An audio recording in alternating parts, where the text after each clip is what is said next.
Deus é bom, irmãos. Hoje eu fiz a abertura aqui em Josué, e um dos versículos que eu li aqui foi Josué capítulo 1, versículo 8, que diz assim: não cesse de falar dessa palavra. Ouve essa palavra, medita nessa palavra e faça tudo de acordo com essa palavra, porque se você proceder dessa forma, sua vida será próspera e bem sucedida. Palavra do Senhor. E nós vamos ouvir a palavra do Senhor agora. E hoje quem está na responsabilidade de falar aos nossos corações, pastor Sâncio. Fique atento, irmãos. Deus fala, Deus dá resposta, Deus traz soluções, Deus ouve as nossas orações. Amém? Vamos levantar as mãos e abençoar a vida do pastor Sâncio. Obrigado, Deus, pela vida do pastor Sâncio, da sua família. Obrigado, Senhor, por ele se encontrar nesta igreja.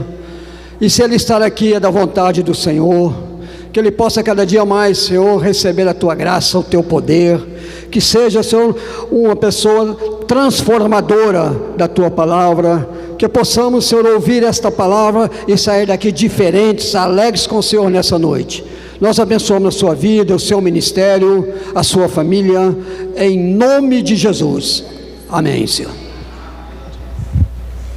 Paz e graça, irmãos. Deus nos abençoe. Amém. Deixa eu abrir as Sagradas Escrituras no livro de Gênesis, capítulo 26, e eu te convido a abrir comigo, assentados, mas com reverência, com atenção, lermos um versículo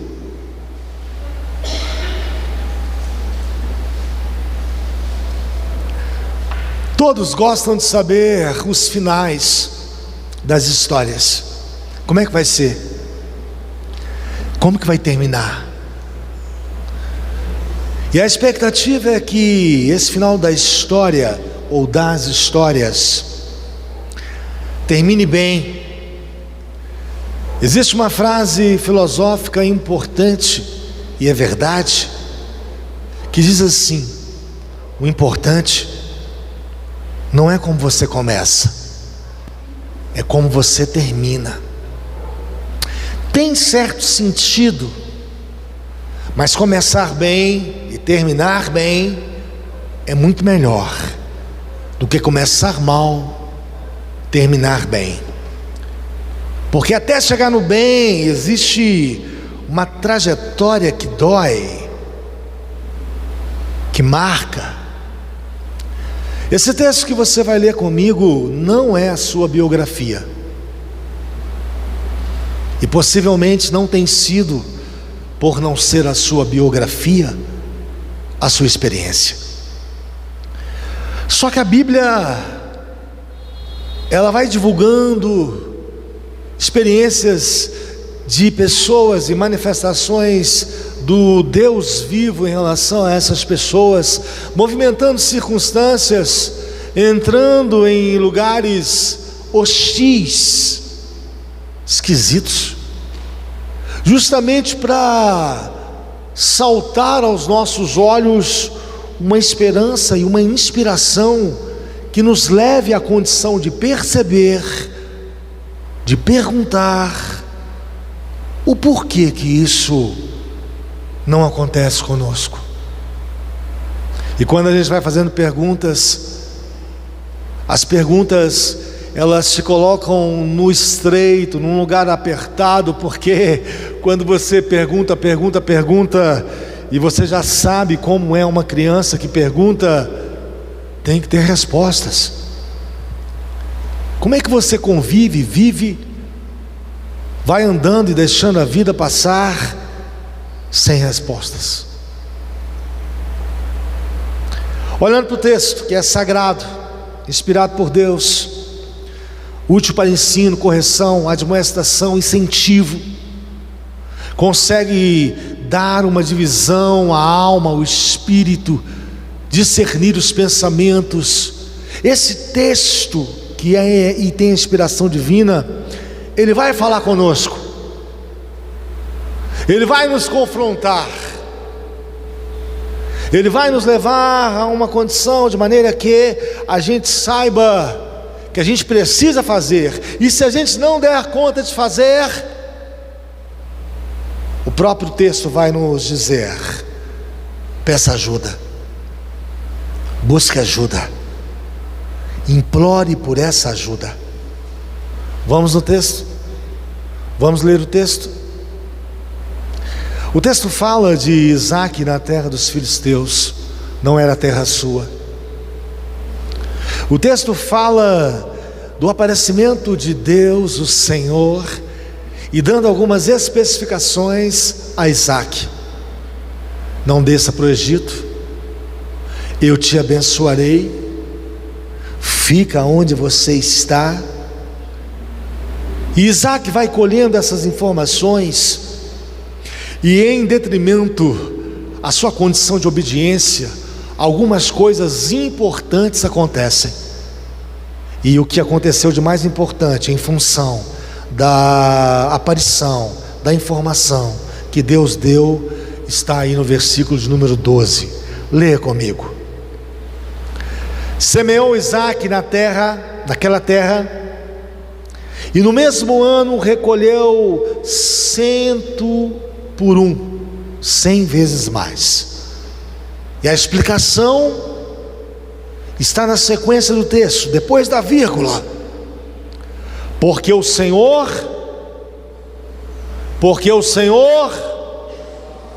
Deus, fale conosco nessa noite. Precisamos aprender para colocar em prática diante de tantas necessidades que possuímos. Precisamos que o Senhor nos marque na nossa trajetória de tal maneira que a nossa biografia, ela seja uma biografia marcada por experiências, respostas de orações, leituras da palavra, baseada na consciência de que o Senhor falou conosco através da tua santa, bendita e pura palavra. Precisamos que o Senhor nos leve a uma condição, ó Pai, que o Senhor possa nos revelar, nos dar valores, criar em nós uma importância dada ao Pai, a informação que o Senhor tem, e uma capacidade de obediência, de maneira, ó Pai, que te obedecendo é muito melhor do que sacrificar. Por isso, nessa noite, nos ajude com a exposição da tua palavra, nos ajude a mergulharmos na tua palavra, e fale conosco, ó Pai. Não deixe que o nosso coração nos engane. Livra-nos, ó Deus, da desatenção, da indiferença no culto. Perdoe os nossos pecados, as nossas ofensas, e nos centralize, nos faça voltarmos ao Senhor, nos atraia, em nome de Jesus. Amém. Gênesis 26, de 1 a 25. Tem uma história que começa dizendo no primeiro versículo, versículo 1, falando o que ali naquela terra havia acontecido, terra esta que estava Isaque. E o texto vai dizer que sobreveio a fome, a seca na terra. Ah, meu Deus! Na escassez, a gente sempre tem um posicionamento diferente, tá? Na escassez, no pouco, na condição mínima, a nossa percepção, nosso posicionamento, nosso comportamento, ele sempre difere dos outros. Perde alguma coisa para você ver. Enquanto não se perde, se tem um posicionamento. Mas quando se perde, ai meu Deus, eu tenho que recuperar. Isaque, por causa da escassez, da fome, é claro, era um fato. Isaque foi forçado a deixar a terra e entrar na terra dos filisteus. A seca, a fome, proveniente dessa terra seca, aparentemente vista, faz com que, de forma forçosa, Isaac comece a pensar em sair de onde está para ir para outro lugar. Eita coisa que forçam as pessoas, são os apertos, são os estreitos. As pessoas nos apertos, nos estreitos, elas começam a querer sair de onde estão, que é o estreito, que é o aperto, e irem para outro lugar. Isso é natural, é claro que Deus sabe disso. Inclusive é por isso que Deus permite a fome, a seca na terra. Pressionado, compelido, como se estivesse recebendo algo forçado, Isaac sai de onde está para ir para outro lugar. Isaac vai para uma outra terra, a terra dos filisteus, chamada Gerar. Terras dos filisteus, não conheço, não sei como vai ser. É um lugar atípico, cheio de desafios, mas o aperto, o estreito, o lugar que não tem espaço, forçam as pessoas a andarem, a caminharem, a quererem sair de onde estão. Isso é fato, ok, consumado, tranquilo de entender. O importante é que sempre nesse aperto estreito, nessa seca, nessa fome, Deus ele tem uma palavra diretiva. Que palavra é essa, pastor? Essa palavra ela tem uma característica própria, singular. É uma palavra que dá orientação vindo da parte de Deus, que normatiza, que consola, que diz que você pode ir, pode seguir. E essa palavra é a palavra necessária em uma terra seca e em uma terra que vai ter fome.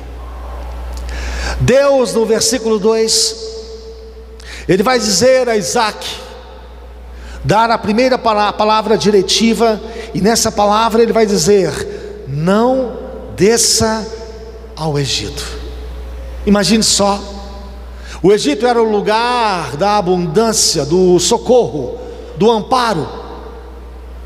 O Egito era o lugar onde se podia ir e ser socorrido. Aí o Todo-Poderoso, Criador dos céus e da terra, lá do céu, vai se direcionar a Isaac, emitir uma frase, e com firmeza e com muita afirmação, vai fazer uma imposição através dessa frase: não desça ao Egito. Olha para você, você imagina que situação, louca para mudar de lugar, para sair de onde está, por causa do aperto, e de repente tem uma palavra diretiva de Deus dizendo: não saia daí, não desça para o Egito. A outra palavra diretiva, ela tem uma indicação dizendo especificamente a Isaac: fica na terra que eu te disser. Lá na terra seca, onde estava aí, teria fome, Deus tinha e tem uma palavra. Transporta isso para a sua condição. Na sua condição seca, frágil, vulnerável, Deus, que não se omite, Ele sempre tem uma palavra diretiva a respeito do que fazer, do que esperar, para onde ir. Essa palavra diretiva de Deus é onde Deus assume uma responsabilidade com você. É Deus dizendo para você: eu estou dizendo o que eu estou dizendo, mas eu sou responsável por isso, o que eu estou falando com você. Deus, Ele assume responsabilidades, as quais Ele espera que acatemos por obediência essa palavra, para que Ele possa fazer o que tem que fazer, para que Ele possa transformar o que Ele tem que transformar. Então, quando Ele assume essa responsabilidade de te dar uma palavra diretiva, o que Ele está dizendo é o seguinte: eu tenho a solução nessa terra seca, nessa fome. Por quê? Porque eu criei essa terra, sou eu quem mando a chuva, sou eu quem fecho a porta, sou eu quem abro a porta, sou eu quem dou vida, sou eu quem tiro a vida. Então Deus, dentro da sua soberania, Ele vai deixar com que Isaac entenda que de fato é Ele quem controla. E essas palavras vão entrando no coração de Isaac. Quando eu vou para o versículo número 3, Deus não para por aí. Além de dizer a Isaac: não desça ao Egito, fique na terra que eu te disser, no versículo 3, Deus vai dizer a Isaac: olha, eu serei contigo e te abençoarei. Essa frase, ela sugere que Deus estará naquela terra seca, escassa, faminta, e que Deus estará lá de forma presente e ativa, apesar dos desafios. Vou caminhando nas Escrituras e vou verificando essa biografia. Versículo 5, Deus vai chamar a atenção de Isaac a um fato histórico, ao passado,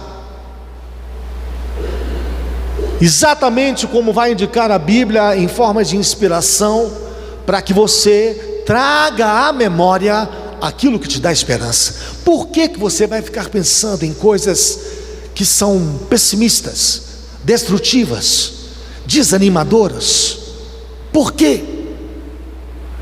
Deus vai levar a memória de Isaac ao que possa o elevar, o ativar, o reconstruir em termos de esperança. E Deus recorre ao fato histórico que existem ali e existiram testemunhas de pessoas no passado, inclusive o seu pai, que obedecendo a palavra de Deus foi bem sucedido.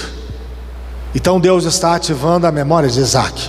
Isaac, olha seu pai, o que eu fiz com seu pai? De onde que eu tirei seu pai? Da terra de Ur dos caldeus. Qual foi a palavra que eu disse para o seu pai? Isaac, sai do meio da tua parentela, vai para uma terra que te mostrarei. Olha, Isaac, a obediência de seu pai. Seu pai Isaac, em dados momentos, desanimou, e quando ele desanimava, eu o aparecia, ou estava lá, aparecia para ele para dizer: tenha fé, rapaz, sai aí e vê as estrelas do céu, para você verificar como que será a sua descendência. No dia que seu pai Isaac resolveu pensar na possibilidade de deixar a sua herança para um servo, conservo, eu apareci para ele e disse assim: olha, não, senhor, a herança virá do teu ventre, do ventre da tua esposa. E ele queria ainda, Isaac, discutir comigo, mas eu já tenho tantos anos, a minha esposa já tem tantos anos. Eu destruí, Isaac, essa argumentação dele, para dizer: sou eu quem faço. E ele ainda, Isaac, e eu estou imaginando Deus conversando com Isaac, para que Isaac, na sua condição, ele consiga se fortalecer. Deus dizendo a Abraão, e Abraão dizendo a Deus: e a condição estéril da minha esposa Sara? E Deus: Isaac, olha o que eu fiz. Isaac, Deus recorre a um fato histórico para animar Isaac. Isaac sabia de tudo isso que havia acontecido com seu pai. Isaac sabia que seu pai o havia levado ao monte para que ele fosse sacrificado, e em dado momento uma voz apareceu para dizer: pare, pare, pare, não faça isso com o menino.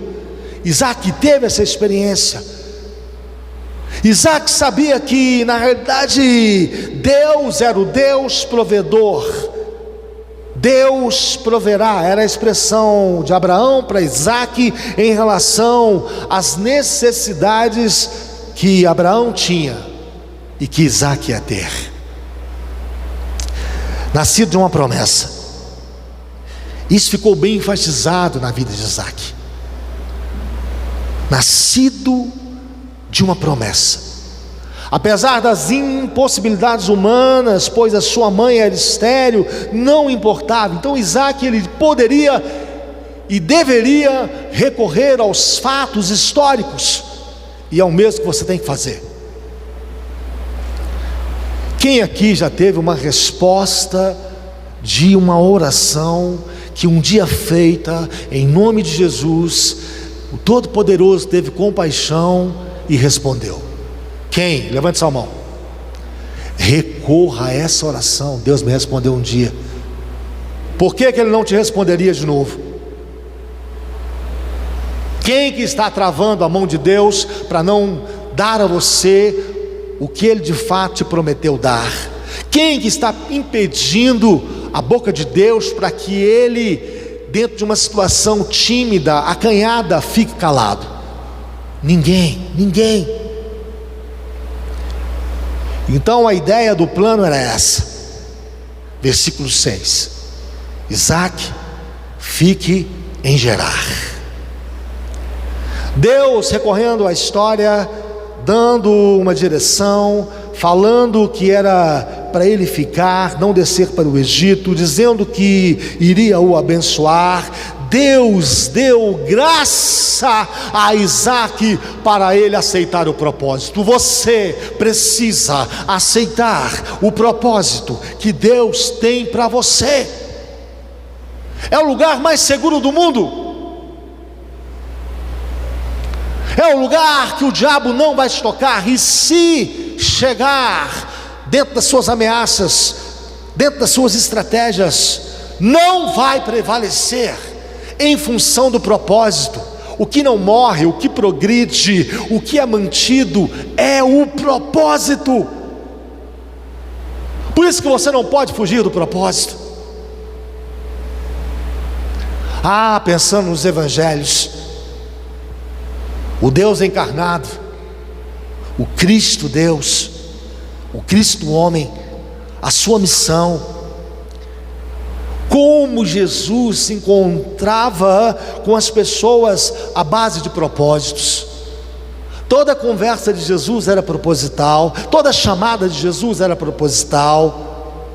E olha que ele conviveu com pessoas muito, mas muito diversificadas, pessoas diferentes, não iguais.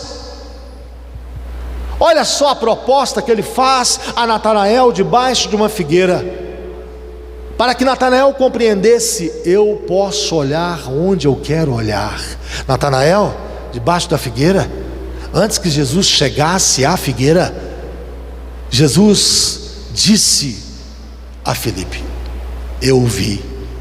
Quando chega Natanael, quando chega Filipe, eu o vi debaixo da figueira. Um Deus que vê tudo, um Deus que pode olhar tudo, um Deus que pode entrar em qualquer canto, observar qualquer situação. E esta foi a proposta. O Cristo, quando pega Pedro para propor a ele e fazer um propósito, e diz para ele: você é pescador, você tem habilidades no mar, você é homem experimentado desde criança nas atividades pesqueiras. Ok, mas venha, eu tenho um propósito para você. Farei de ti pescador de homens. O Cristo encarnado, o Deus vivo, ressurreto. que tem que ir e passar em Samaria. Diz o texto, era necessário passar em Samaria. Quer dizer o seguinte: Cristo não iria desviar daquele caminho. Aquele caminho, ele era um caminho proposital. E Cristo, quando vai encontrar com a mulher samaritana, o que ele propõe é água viva saindo do interior dela. Água viva que a purifica, que a retifica, que a edifica, que a separa, que a salve. Jesus Cristo passando pelas redondezas de Jericó, um homem que subitamente começa a gritar de forma desesperada por saber que precisava resolver e dar soluções à sua vida, ficar cego, mendigando, tirava dele a dignidade, e ele começa a gritar: Jesus, filho de Davi, tenha misericórdia de mim. Jesus, filho de Davi, tenha misericórdia de mim. Jesus para e propõe para ele: o que você quer que eu te faça? E ele responde: que eu veja, Senhor. E o que dizer então desse Paulo, onde Deus o faz cair do cavalo e começa a propor e dar a ele um propósito de vida em relação ao seu ministério, fazendo para ele uma certa direção, independentemente das circunstâncias. Então, voltando para o texto, Isaac, a proposta é essa: não desça para o Egito, fique em Gerar, eu te abençoarei e me espere. A Isaac, Deus propôs ficar em Gerar, e a gente entende pela Bíblia com isso. E eu aprendo que antes de tomar qualquer decisão, antes de radicalizar, antes de dizer, estou indo embora, eu não quero mais, antes de querer ficar, soltar, prender, eu preciso ouvir a proposta de Deus. E aí eu pulo logo para o versículo 7, quando Deus diz a Isaac para ficar. Isso para Deus servia como propósito, e acrescido a palavra de Deus, no versículo 3, retornando um pouquinho, que diz: serei contigo, te abençoarei. E é interessante que no texto e na história e na biografia de Isaac, isso não isentou Isaac de lutas, adversidades, problemas, aborrecimentos.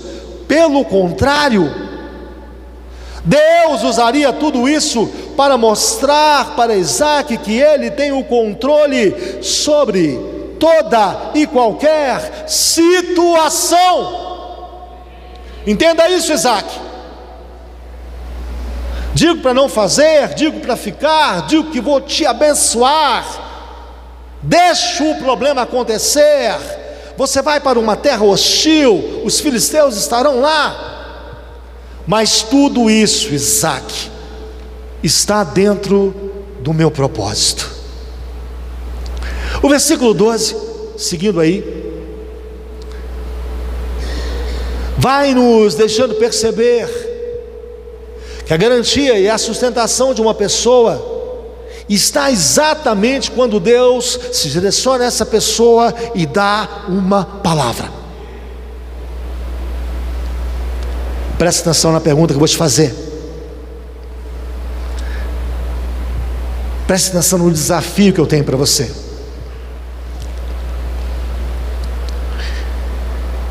Não precisa levantar a mão, mas você tem que responder.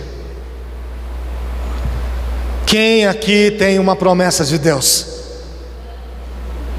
Teve gente que levantou. Não precisa.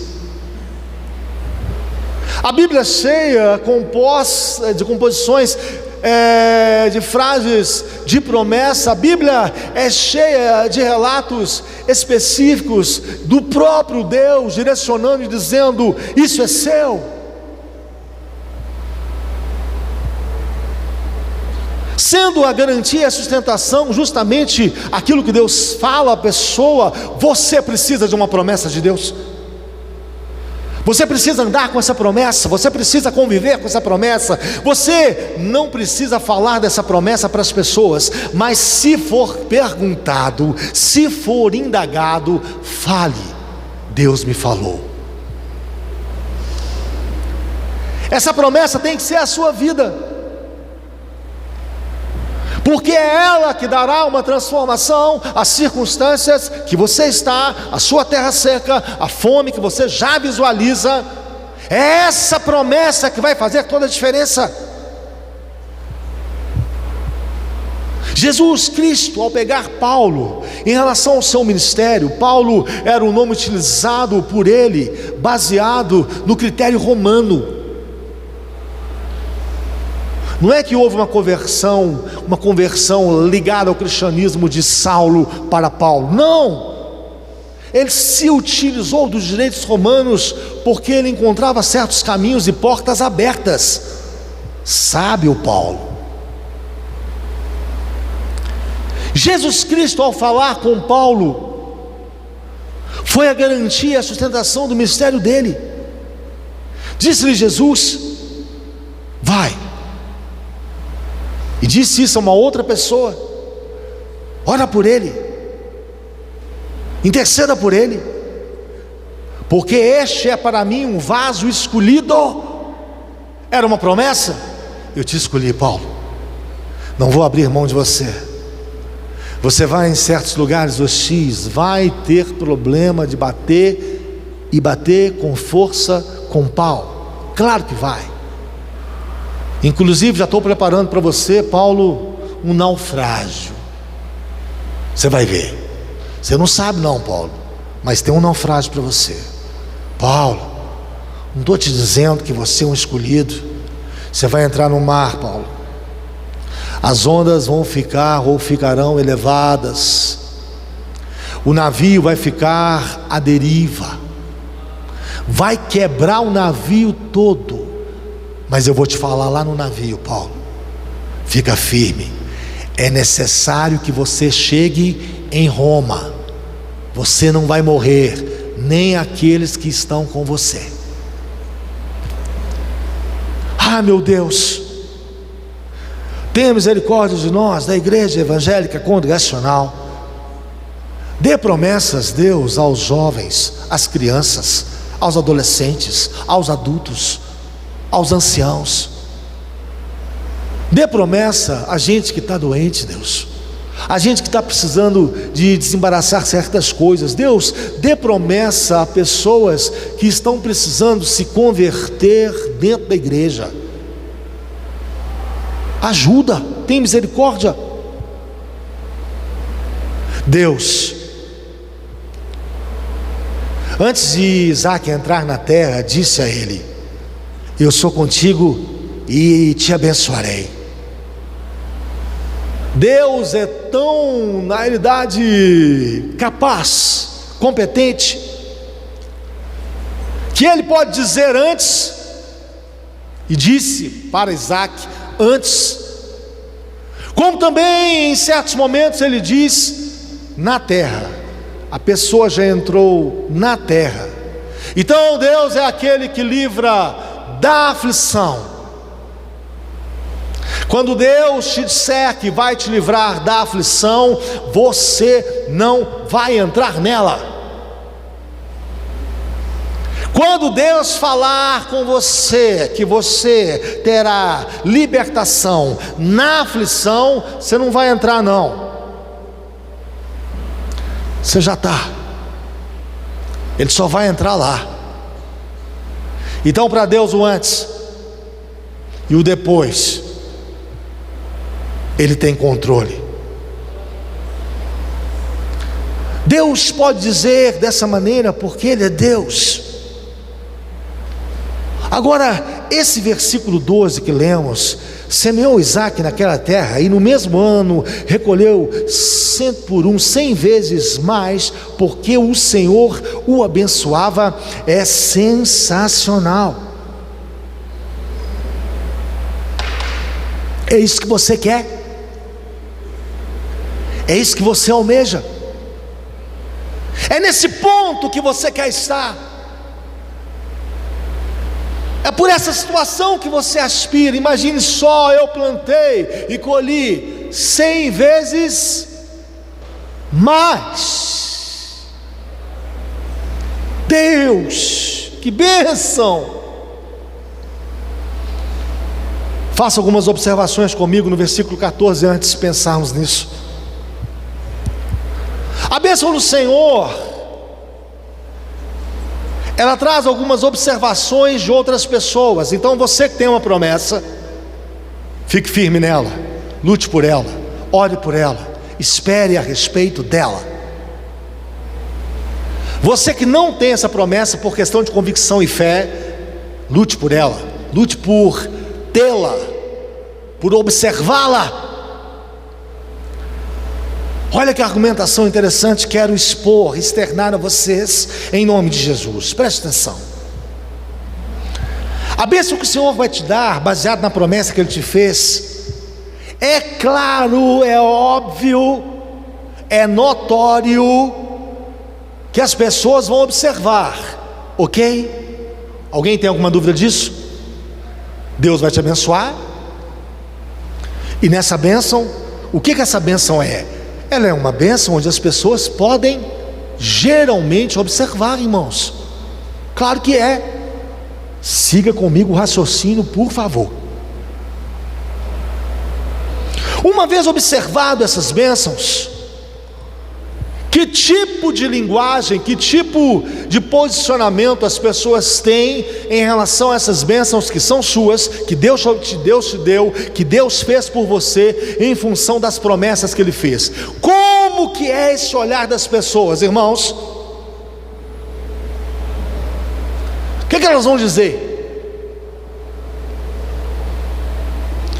As pessoas passarão a observar as suas bênçãos, é claro. Porque Deus faz, e o que Deus faz é para ser observado. Você vai no mar, eita coisa boa, deu até saudade. Você vai no mar, Deus fez, é uma bênção. O que as pessoas observam? O mar. Deixa eu te levar a um raciocínio inteligente, espiritual. Vem comigo.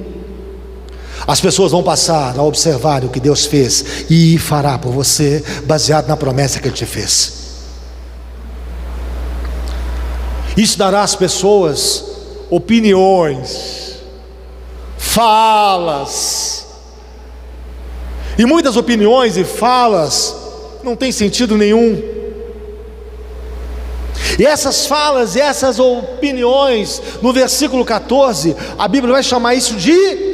No finalzinho, lê para mim aí, lê. A Bíblia vai chamar isso de inveja. Inveja santa, irmãos. Dentro da igreja, teve alguém que riu, né? Inveja santa.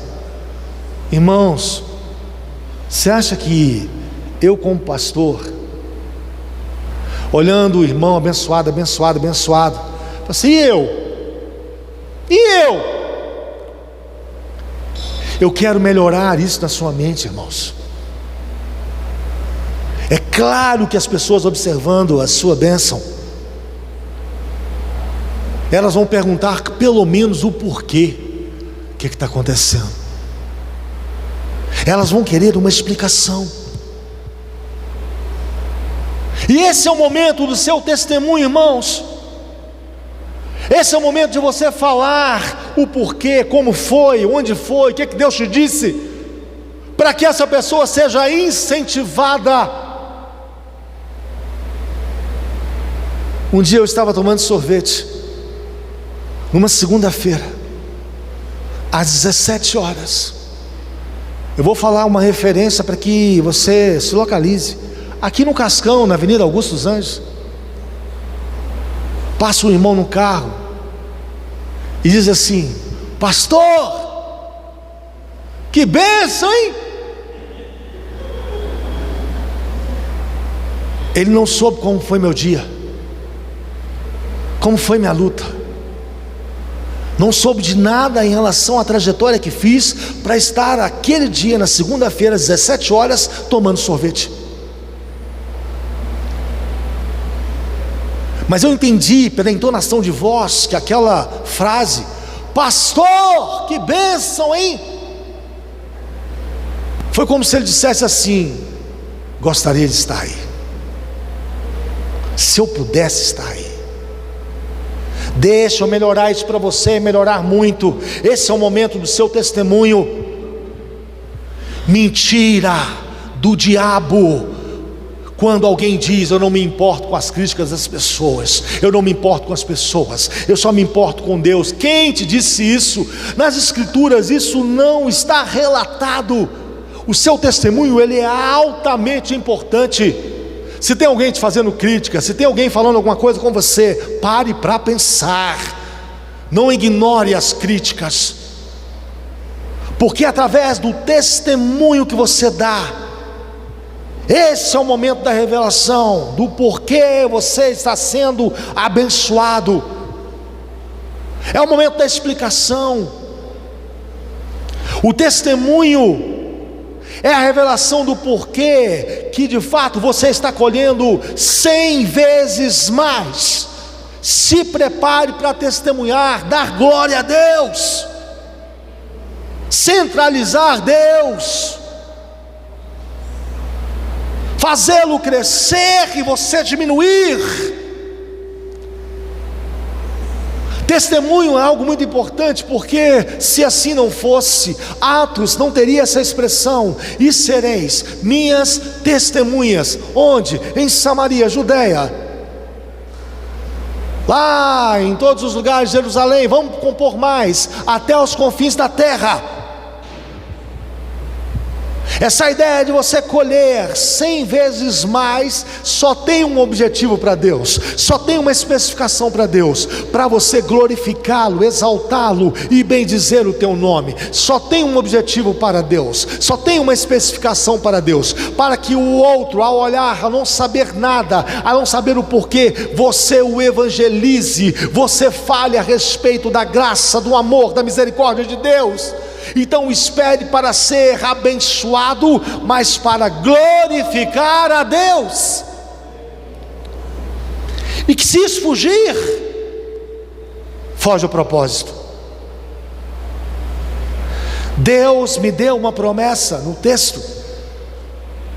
Isaac poderia dizer isso a nível de explicar isso para os invejosos: olha, não tem inveja não, eu estou sendo abençoado, mas eu tenho uma explicação para isso.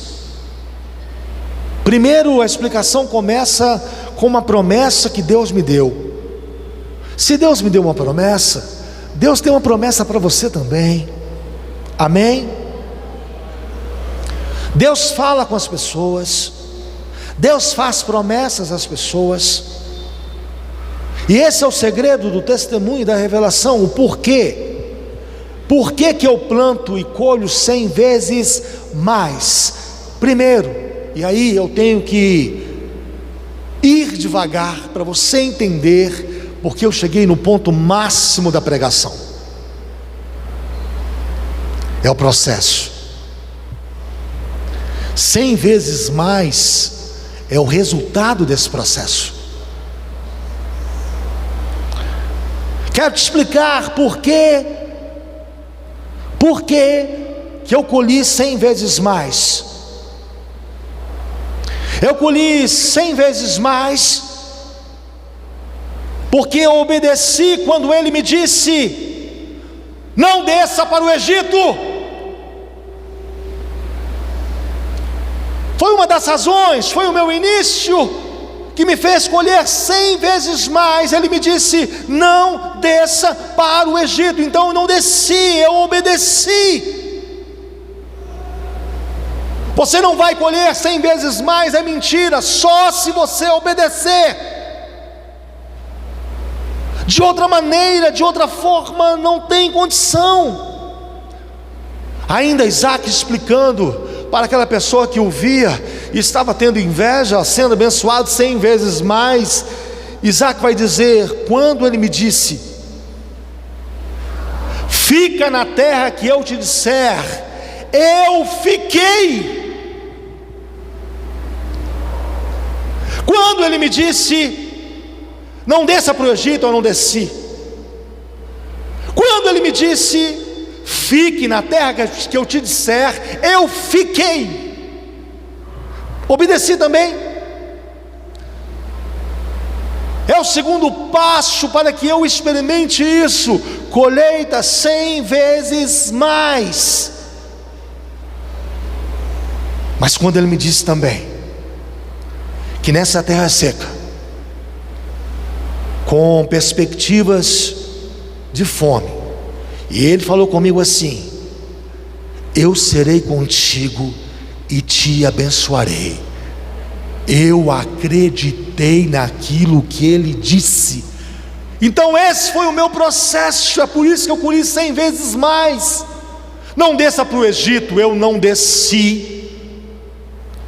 Fique na terra que eu te disser, eu fiquei.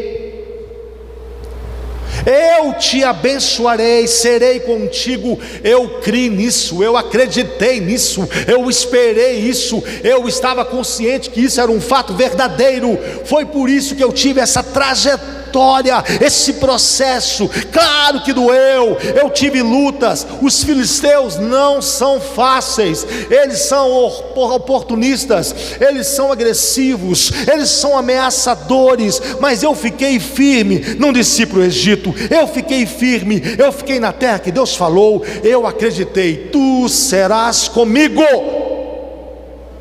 Ei, não se engane, você não vai colher 100 vezes mais se você não passar pelo processo de obediência. Olha para o texto. E se não está conseguindo obedecer, peça ajuda, peça misericórdia. Eu tenho que obedecer, eu tenho que obedecer. Tem que ser a sua meta. E estava lá, na terra de Gerar, Isaac. E as tentativas de se opor a ele também estavam lá. Começaram a secar as suas fontes. E todo mundo sabe que uma fonte seca não mata a sede. Começaram a entulhar os seus poços, para que ele não pudesse usar. Pura maldade, pura maldade. Ah, mas quando você está num propósito, Deus disse, você obedece. Deus mandou para você: olha, não desça para o Egito, e você resolve: não desço, não desço, não desço. Eu estou com uma vontade de descer. O Egito é lá que está a vida, mas eu não vou descer. Eu serei contigo. Ai, Deus, com tantas perturbações, com tanta situação realmente contra, eu estou crendo que o Senhor está comigo, eu estou crendo que o Senhor tem um propósito nisso, eu estou crendo que o Senhor sabe o que faz com isso, e mais cedo ou mais tarde o Senhor vai se manifestar. Essa é a sua luta, esse é o processo. Ainda que tente tampar os seus poços, não tem problema. A Bíblia vai te revelar que há uma diferença entre você, que é a igreja, e o mundo. Neemias recebeu essa revelação no livro de Neemias, ao falar com Sambalate, Tobias e Gessem, os inimigos na construção do muro. E a fala de Neemias, ela é sensacional, porque Neemias chega assim a dizer, com essas características: vocês não têm promessas, vocês não têm estatutos, nem ensinos, nem aliança com o Senhor. É a diferença do mundo e a igreja. A promessa é sua, o estatuto é seu, a instrução divina é sua, o Deus da Bíblia te pertence. Meu Deus, o que nós estamos fazendo?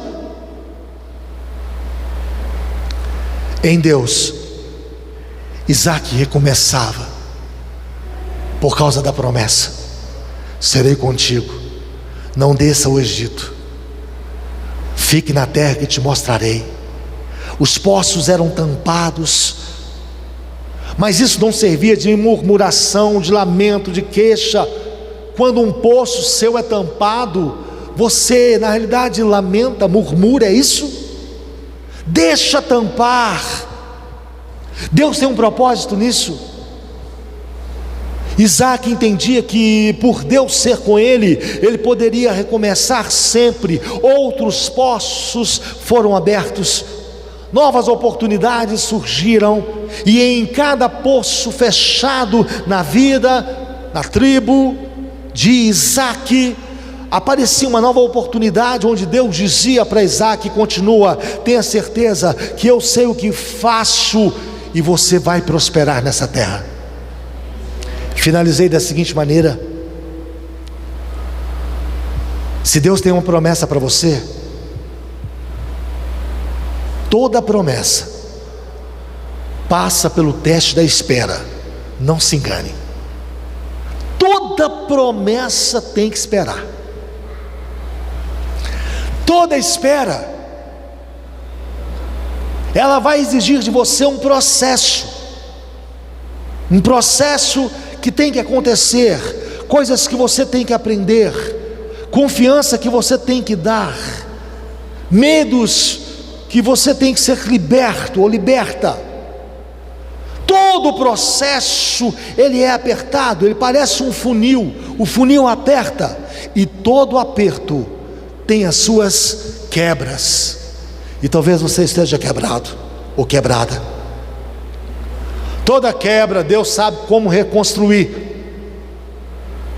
Toda reconstrução, ela naturalmente tem emendas, que significam marcas. Isso significa experiência.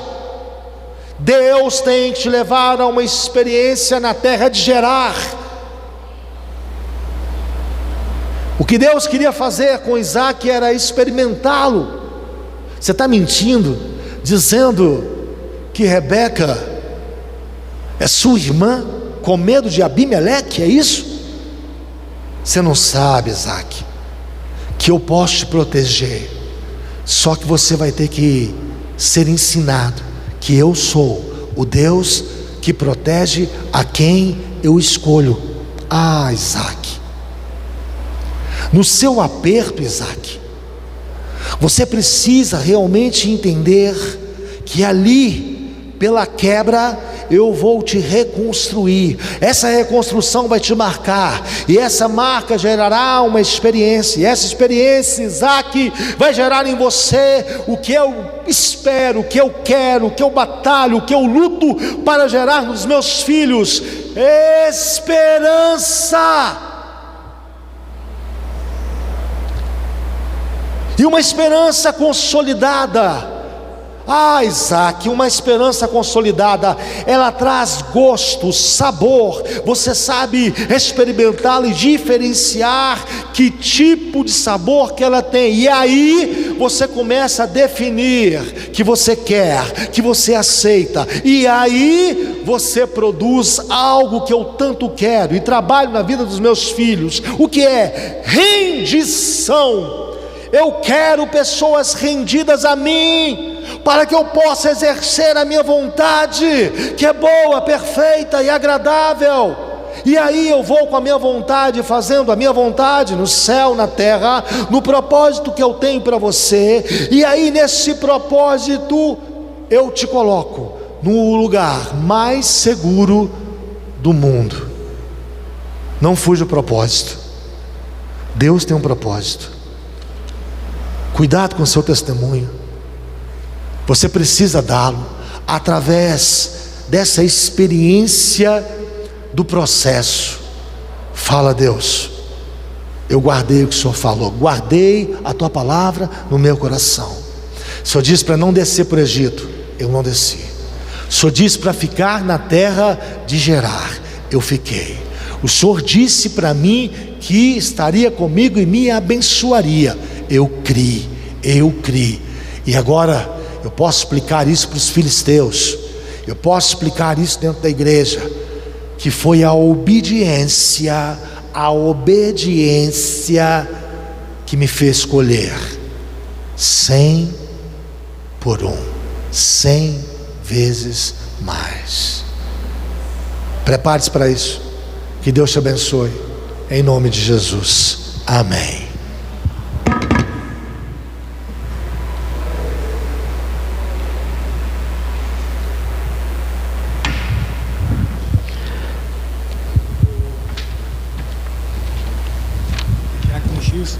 pediu para... Não esqueci, não. Eu sei, tá, obrigado. Amém, irmãos? Graças a Deus, né? Pela palavra, que possamos não ser apenas ouvintes, mas praticantes, né? Porque só ouvinte não vai resolver nada. Nós estamos encerrando o culto. Antes de encerrar aqui, eu quero dar os avisos. Já estamos no horário. O Átila.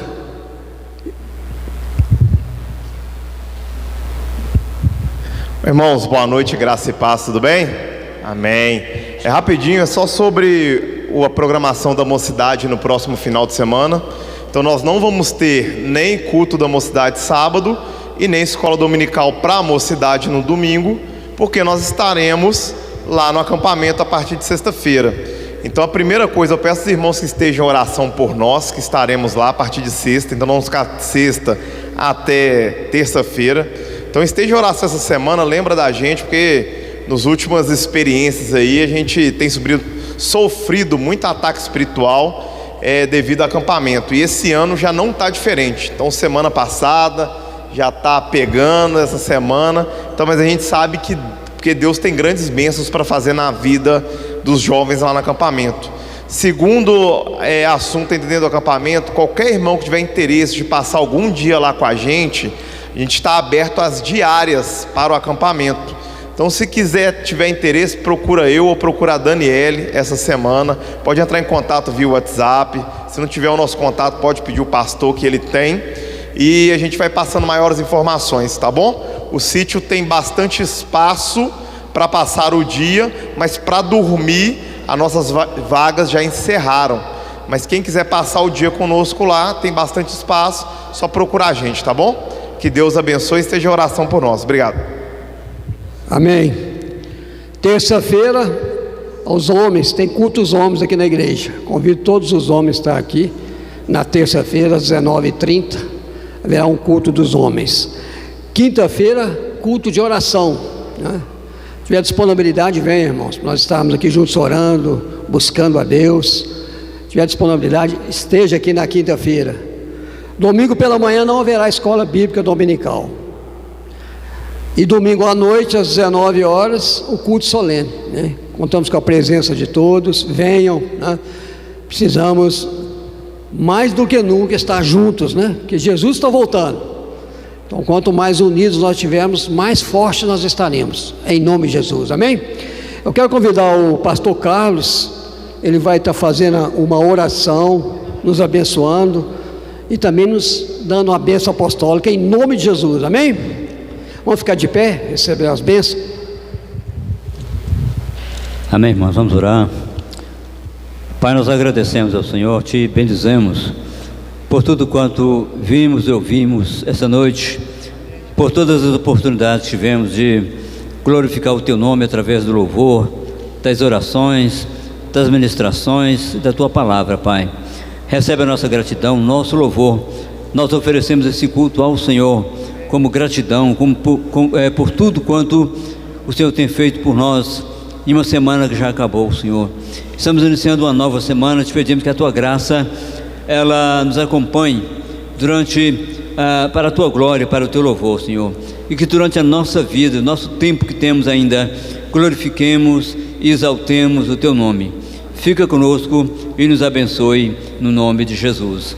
Agora que a graça salvadora do nosso Senhor e Salvador Jesus Cristo, o grande amor do nosso Deus e Pai, a comunhão, as consolações e o dom do Espírito Santo esteja com cada um dos irmãos, com toda a sua família e com todo o povo de Deus, hoje e para todo sempre. Amém e graças a Deus. Vamos em paz em nome de Jesus.